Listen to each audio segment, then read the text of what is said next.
So here we have a 064 picked up off the marketplace, we'll say. Probably somebody else. But ran good-ish, but it wouldn't hold a tune. So I was a little skeptical of a couple different things. Tune the carb, clean the carb. Figured it had to be more in-depth than that. So just a quick look. I put that aftermarket air filter on. That's a max flow. Pressure checked it. It was okay. No big deal. And now I just took the clutch off. I'd like to point out the gap that we have in the clutch here by my thumb. And that tells me there's a spring shot. So what we're gonna do here quick is replace the spring and then see how the saw runs after. Well, I couldn't find anything in my 066, 064 box. So I'm digging through my 044 box. I think I have some clutch springs in here somewhere.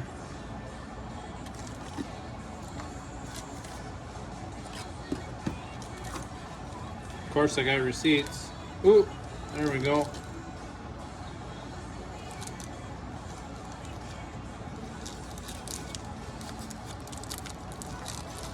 Drop one.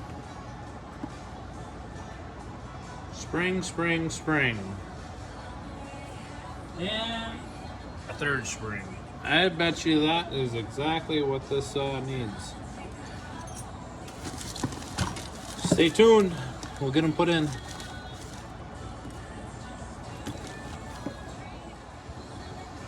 Alright, first thing we need to do is remove these old clutch springs. So I'm gonna squeeze that baby tight. Hopefully, yep, pull that out.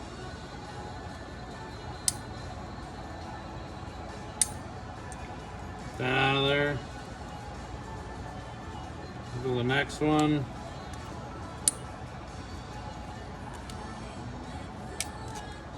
Pull that one out. One shoe is out.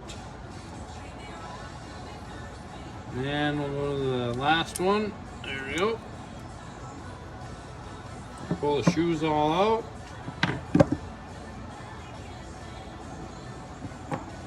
And hopefully I'll keep the springs separate. Oh, you can tell these are shot bad. So these are the new springs compared to the old ones. New ones are on the bottom. Look how stretched out those are.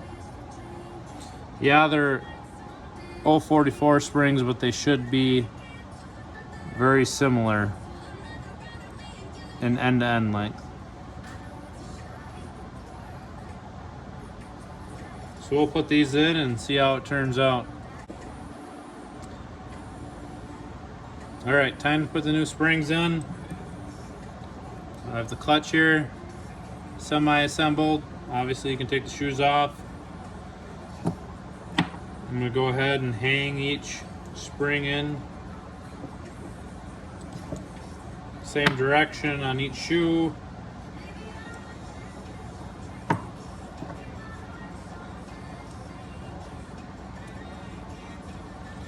And then we're gonna reassemble. This ain't necessarily the easiest thing to do, but if you have a nice angled grip pair of pliers, it helps. Hang that in there, push it in. First one goes in, obviously the easiest, and then we'll go to the next shoe.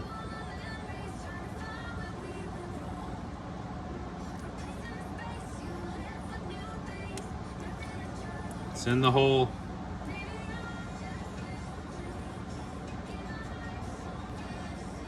The tip of my pliers in there, and we're in. So now I have the clutch reassembled and hopefully ready to get put back on the saw.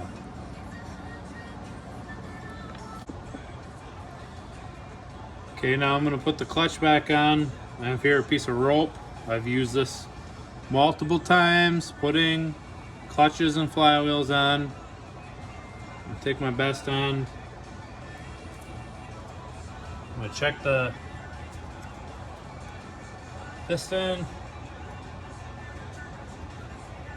Make sure it's past the way I need to turn. Shove it in there.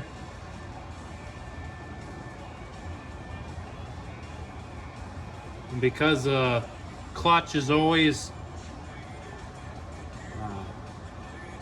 left-hand threads, I'm going to be turning it backwards. I want to make sure that I have my piston ready to go backwards.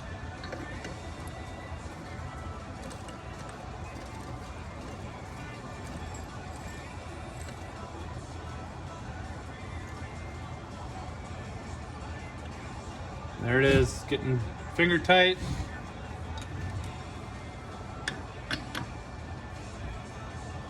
And we'll see what my rope does here. Oh, we turned over the rope.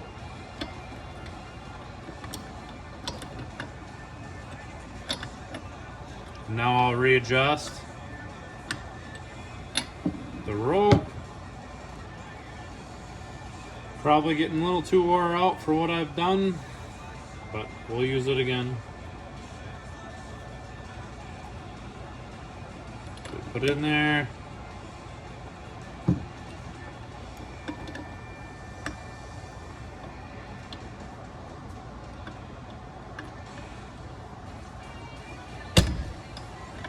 Still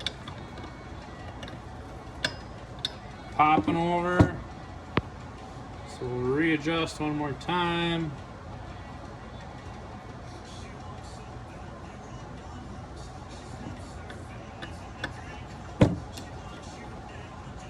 Get her snugged up.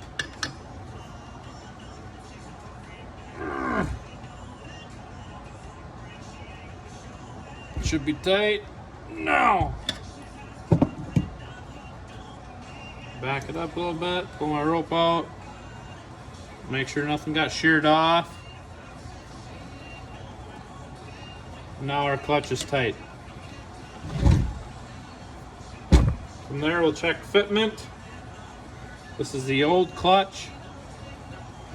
Grab the bearing here. And you can hopefully see there was a lot of rock in there. This is a new bearing. I thought that would solve the issue. It did not. So I've since got a new drum.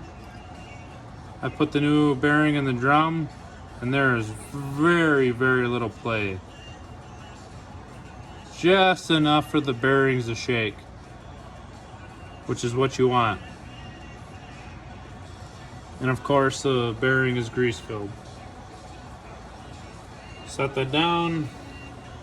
We'll find our groove for the oiler. Find the oiler behind the clutch now. I probably should have paid attention to that before I put everything together. And there it is on the top.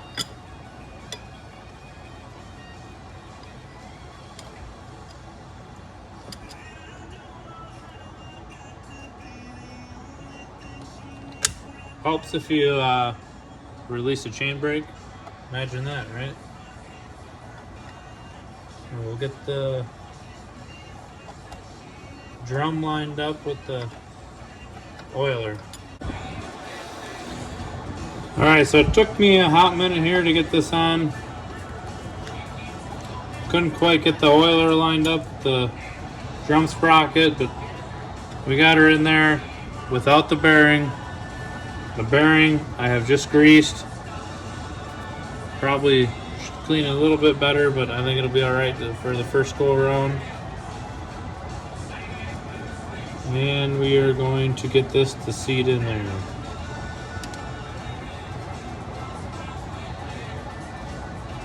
And we're in.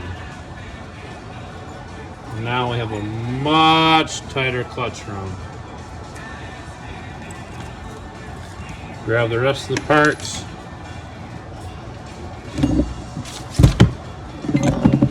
It's probably not going to be a hot runner, so we're just going to, or a big bar saw, I guess we'll say. So it's going to get an 8-pin sprocket. Typical things everybody does. Clutch drum.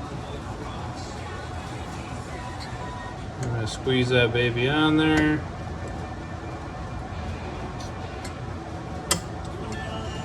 And now our clutch is very much so tighter. Other than the play and the sprocket, we've tightened everything up, and we will see if we can get this baby tuned now that it isn't gonna be rocking out of idle, trying to get engagement before we want it to. So tune in here in a minute and we'll get her straightened out.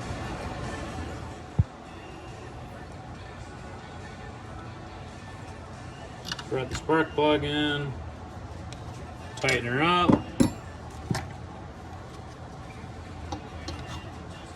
This particular model has been well used. I had to retap 2 of the screw holes.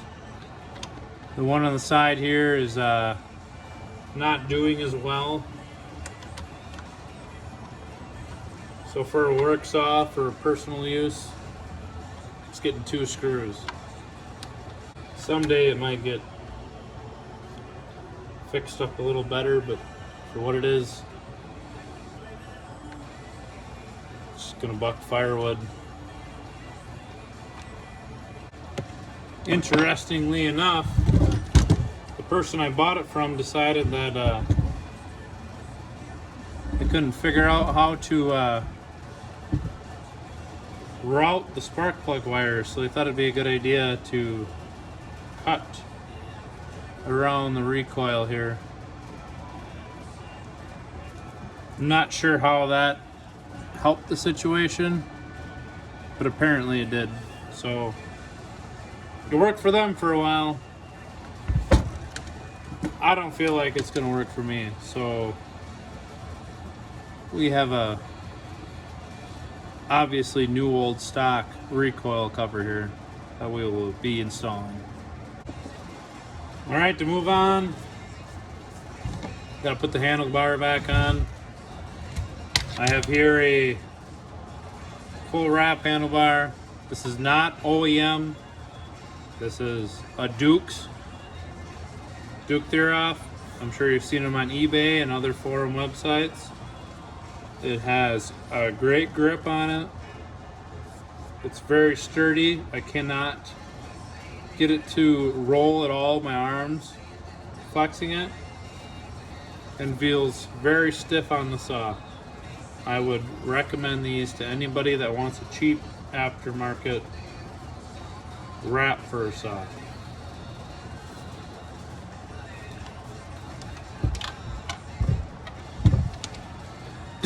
Put it on the right way, probably help.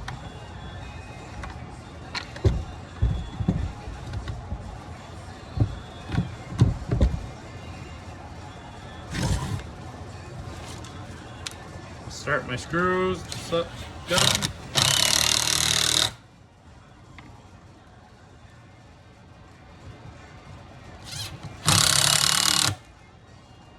I will finish them with the Allen key.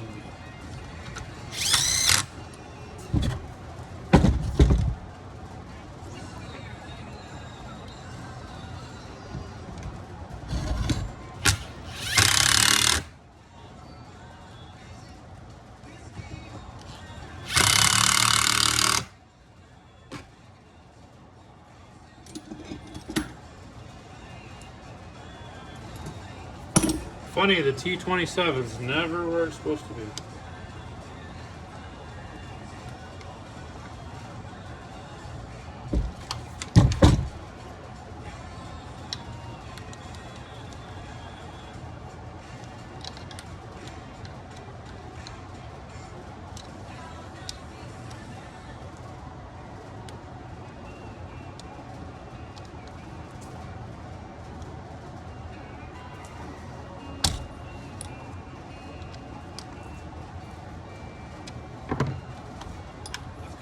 Well, what's that for? Does anybody know? If you do, let me know. Pretty sure I know. But somebody dropped a log on it and it's bent so goddamn bad that you can't even flip it over.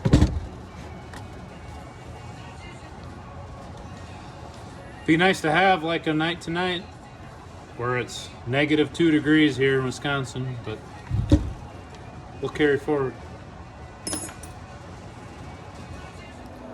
It'll be another day before we get to hear the saw run. Thank you for watching, and come back for more 064 action here.